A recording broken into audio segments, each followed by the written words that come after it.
Everyday sandwich mustard. Let's make it. Okay, Sandwich Dad here, let's make it. So I found some yellow mustard seeds, and I found some black mustard seeds. I've also got some red wine vinegar. And this jar. I'm going to use half the recipe the Mustard Queen used. Quarter cup of each mustard seed, half a cup of water, and a full cup of red wine vinegar. Then I'm going to just let that sit for a few days on top of my fridge. All right, this is about 6 days later.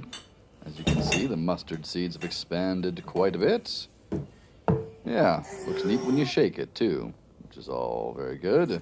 I'm going to put it into a slightly larger mason jar because I'm going to use my immersion blender. I'm going to add some Italian seasoning, some red pepper flake, and some salt and pepper. And then we're going to just blend the crap out of it here. Right? The exciting part. Blend it for a while. Start to take on that nice color. Emulsify a bit, I suppose. And looks pretty good. All right. Little taste test.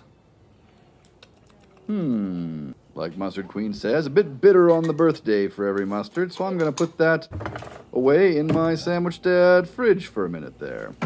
As you can see, is also Sandwich Mom's drink fridge. This is 3 or 4 days later, and very nice consistency we have here. Let's have another taste. Very good. Very strong. Very nice. Love it. All right, I've got some brined pork loin here. I've shredded up some cabbage. I've got some nice apple juice gravy I made. And I'm toasting some buns.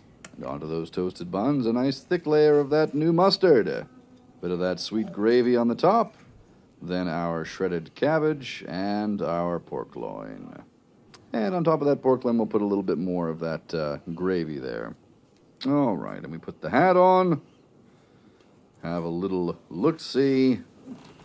Looks pretty good, but I think we can get a better idea with the cross-section, so cut diagonally, which when it's a circle is just straight across, and that looks pretty good. All right, taste test. Pork loin sandwich, Mustard Queen's everyday sandwich mustard. That is a triumph. I suggest you go try it yourself. Thank you so much, Mustard Queen, for the recipe. This is Sandwich Dad. Good day.